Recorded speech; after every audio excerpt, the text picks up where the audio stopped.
Buen día, televidentes de Acotevechi. Bienvenidos a su programa Prevención, Salud y Vida. Este espacio está presentado por estudiantes de medicina de la Universidad de Pamplona. Hoy hablaremos sobre la diabetes mellitus tipo 2. ¿Qué es la diabetes mellitus? La diabetes mellitus es una enfermedad crónica que afecta a gran parte de la población mundial. Esta se caracteriza por niveles elevados de azúcar en sangre. A su vez, se divide en diabetes mellitus tipo 1, que afecta principalmente a los niños, y la diabetes mellitus tipo 2, que afecta principalmente a la población adulta. Existe otro tipo como la diabetes gestacional, que se presenta en el embarazo. La diabetes mellitus ha alcanzado proporciones epidémicas afectando al 5.1% de la población mundial, siendo la diabetes mellitus tipo 2 la responsable en el 90% de los casos. En los países más desarrollados, la prevalencia de la diabetes mellitus tipo 2 alcanza hasta el 6%.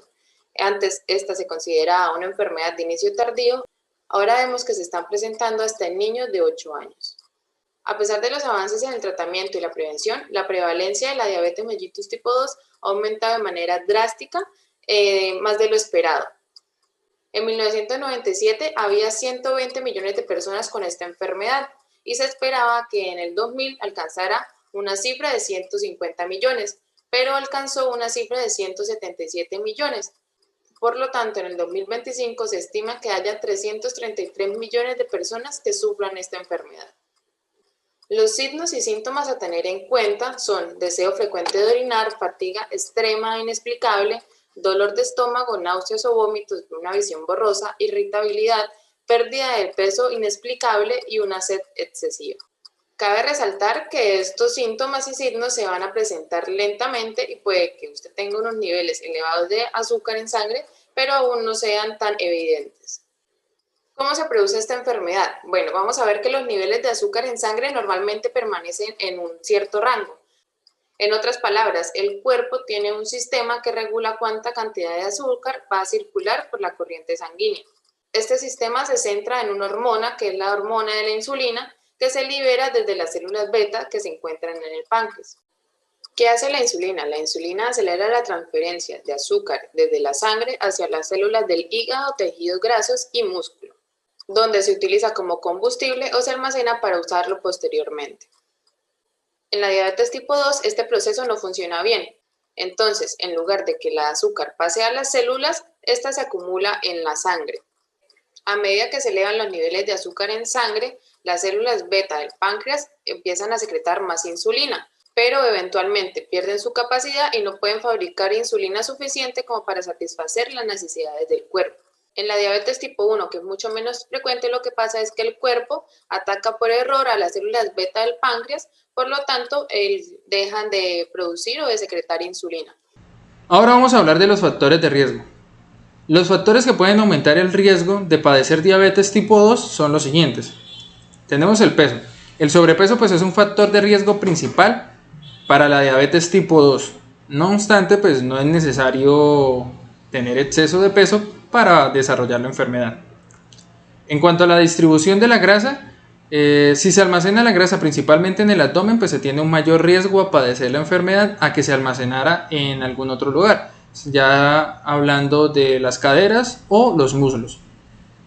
El riesgo de padecer diabetes tipo 2 aumenta si se es un hombre con una circunferencia de cintura de 101,6 centímetros o una mujer de 88,9 centímetros en su circunferencia de cintura. En cuanto a la inactividad, mientras menos activo se sea, más riesgo pues se tendrá de padecer la enfermedad. En este caso, la actividad física nos ayuda a controlar el peso. Esta utiliza la glucosa como energía y hace que las células sean más sensibles a la insulina. En cuanto a los antecedentes familiares, pues el riesgo a padecer la enfermedad es que el padre, la madre o el hermano tengan la enfermedad. En cuanto a la raza y la edad, pues aunque no resulta claro el por qué, las personas de determinadas razas, ya sea como la afroamericana, la hispana, la indioamericana y la asiático-americana, presentan un mayor riesgo de tener diabetes de tipo 2 que la raza blanca. Tenemos lo que son las zonas de piel oscurecida que habitualmente aparecen en el cuello y en las axilas. Esta condición a menudo pues, nos indica resistencia a la insulina.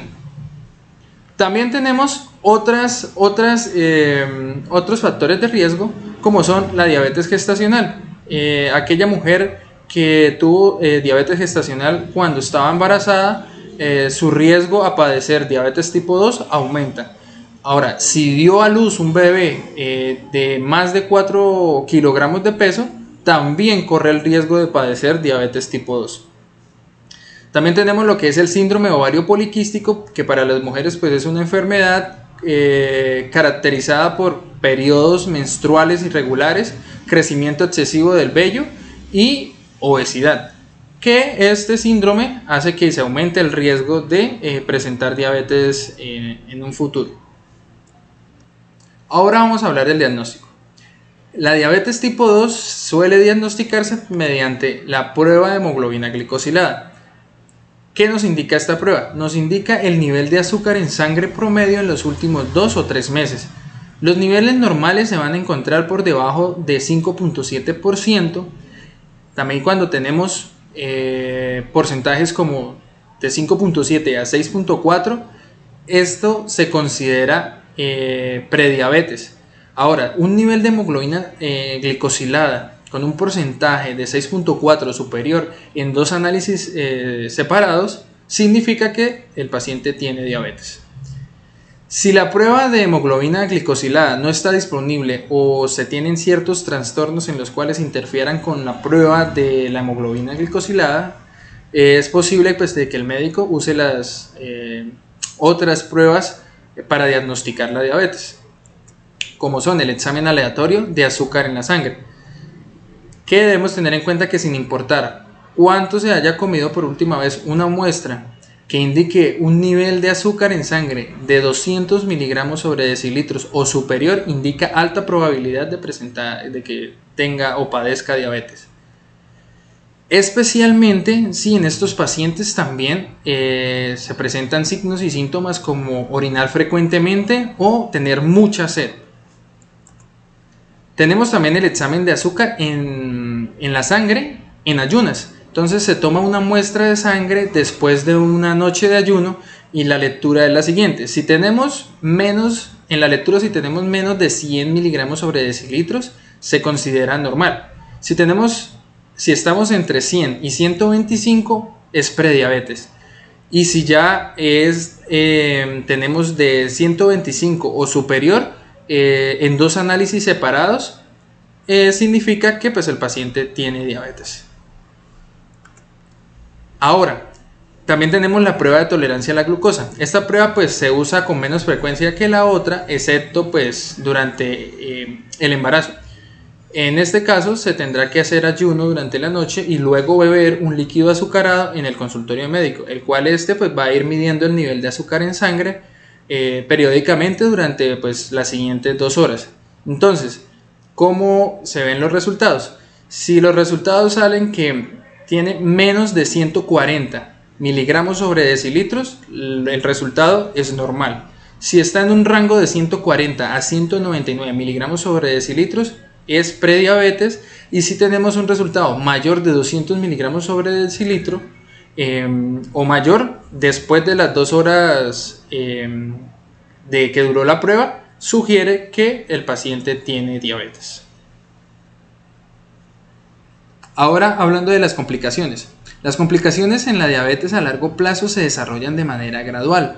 Entonces, cuanto más tiempo padece el paciente la enfermedad y esto sumado a un mal control del nivel de azúcar en sangre, llega a presentarse mayor riesgo de complicaciones. Entonces, a la larga, pues las complicaciones de la diabetes pueden llegar a provocar una discapacidad o incluso a ser mortales.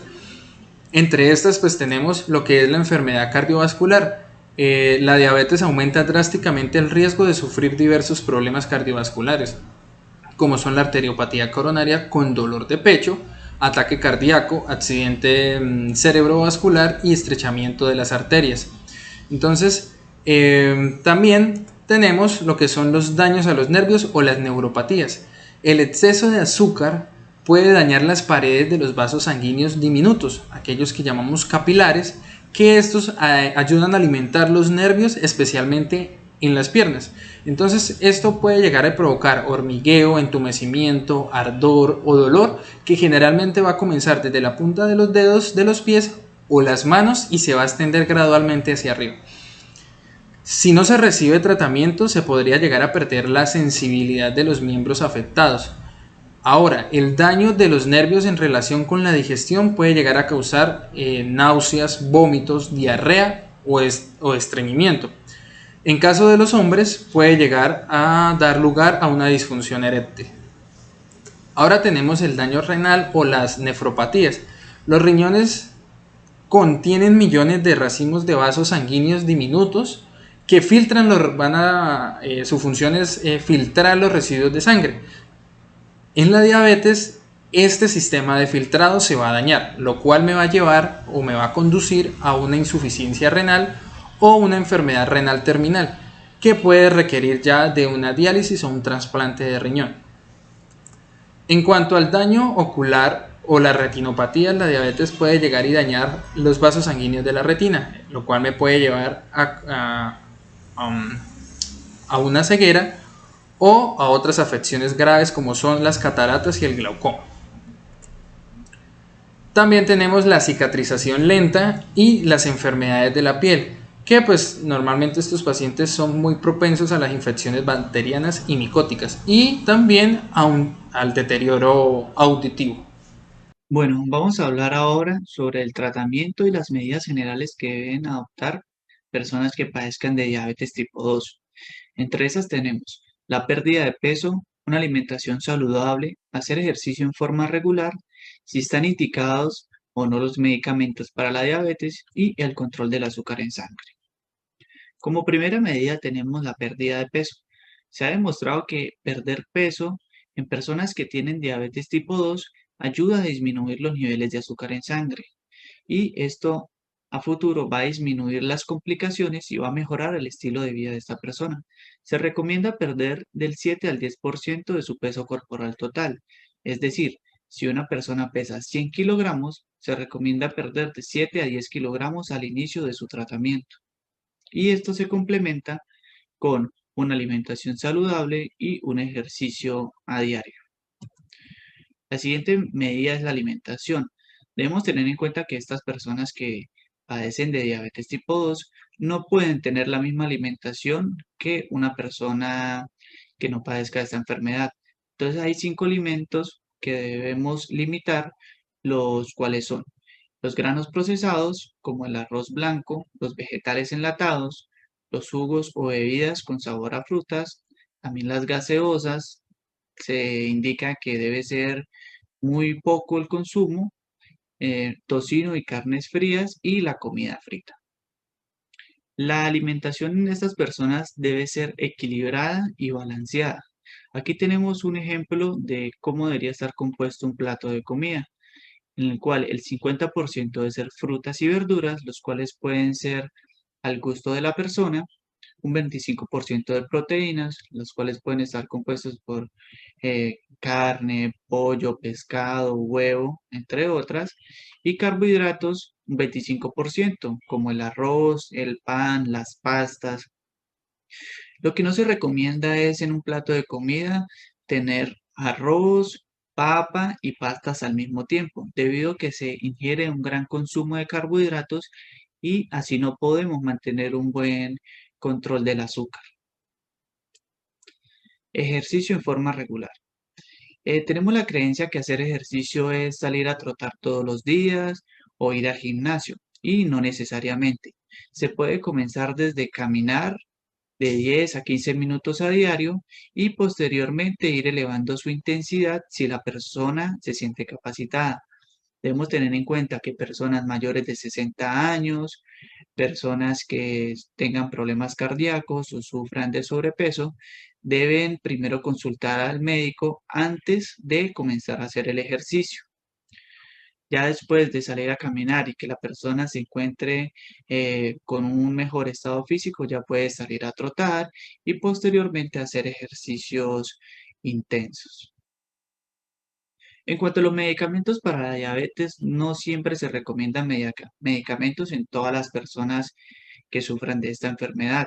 Y ya esto lo vamos a dejar en manos del especialista encargado con el cual la persona debe tener un control, el cual puede ser un médico internista o un endocrinólogo, y él ajustará su tratamiento. Para el control de la diabetes, esto lo decide el médico tratante, si se deben tomar una o varias veces al día. Lo importante es anotar los valores, la fecha y la hora en la cual se toman, y se deben llevar a la consulta para que el médico vea los valores que se están manejando en azúcar al día. Esta es una enfermedad crónica la cual se debe controlar debido a sus complicaciones. Como ya las mencionamos, son varias, pero con un buen control de la glucosa o del azúcar en sangre, no debería afectarnos nuestra vida a futuro. Y así concluimos esta charla de diabetes. Recuerden que si tienen alguna duda nos las pueden dejar en el canal de Facebook o en el canal de YouTube. Muchas gracias y nos veremos en otra ocasión.